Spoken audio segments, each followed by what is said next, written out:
नरेंद्र मोदी के नेतृत्व में वर्ष 2014 में भाजपा सरकार केंद्र की सत्ता में आई, तब देश की अर्थव्यवस्था कई चुनौतियों से जूझ रही थी।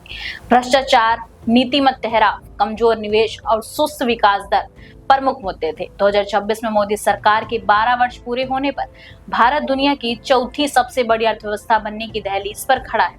आपको बता दें, हाईवे, एक्सप्रेसवे, डिजिटल भुगतान, स्टार्टअप और विनिर्माण जैसे क्षेत्रों में उल्लेखनीय प्रगति हुई है, लेकिन बेरोजगारी, आय असमानता, कृषि संकट और महंगाई जैसे सवाल अब भी सरकार के सामने खड़े हैं। भारत लगभग $2 ट्रिलियन की अर्थव्यवस्था था। आज भारत $4 ट्रिलियन से अधिक की अर्थव्यवस्था बन चुका है और जापान को पीछे छोड़कर विश्व की चौथी सबसे बड़ी अर्थव्यवस्था बनने की ओर बढ़ रहा है। डिजिटल क्रांति का वैश्विक मॉडल मोदी सरकार की सबसे बड़ी उपलब्धियों में डिजिटल अर्थव्यवस्था का विस्तार माना जाता है। यूपीआई ने भुगतान व्यवस्था बदल दी, जनधन खातों ने करोड़ों लोगों को बैंकिंग प्रणाली से जोड़ा, आधार और मोबाइल के संयोजन से प्रत्यक्ष लाभ अंतरण को गति मिली, सरकारी योजनाओं में पारदर्शिता बढ़ी, एक्सप्रेसवे नेटवर्क में तेजी से वृद्धि हुई, रेलवे का आधुनिकीकरण हुआ, वंदे भारत ट्रेनों का विस्तार हुआ, हवाई अड्डों की संख्या में उल्लेखनीय वृद्धि हुई, बंदरगाह और लॉजिस्टिक क्षेत्र में बड़े निवेश हुए, मेक इन इंडिया के माध्यम से विनिर्माण क्षेत्र को बढ़ावा देने की कोशिश की गई,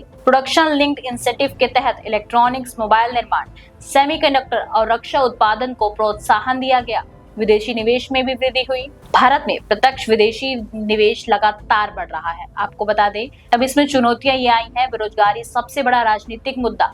आर्थिक विकास के बावजूद रोजगार सृजन अपेक्षित स्तर पर नहीं पहुंच सका है। युवाओं में बेरोजगारी चिंता का सबसे बड़ा विषय है। पेपर लीक समेत कई चुनौती हैं। कृषि क्षेत्र की समस्याएं, फसल मूल्य का संकट, छोटे जोत धारक किसानों की आय और देश में संपत्ति और आय का बड़ा हिस्सा सीमित वर्ग के हाथों में केंद्रित होने को लेकर बहस जारी है। मोदी सरकार के 12 वर्षों का आर्थिक मूल्यांकन एक तरफा नहीं किया जा सकता। एक ओर भारत में डिजिटल क्रांति, बुनियादी ढांचे, विदेशी निवेश और वैश्विक प्रतिष्ठा के क्षेत्र में उल्लेखनीय उपलब्धियां हासिल की है, तो दूसरी ओर रोजगार, कृषि, आय असमानता और महंगाई जैसी चुनौतियां अभी भी नीति निर्माताओं के सामने मौजूद हैं। आपके इस विषय पर क्या राय है, हमें कमेंट बॉक्स में जरूर बताएं और ऐसी ही खबरों के लिए देखते रहिए भारत 19 एक्सप्रेस।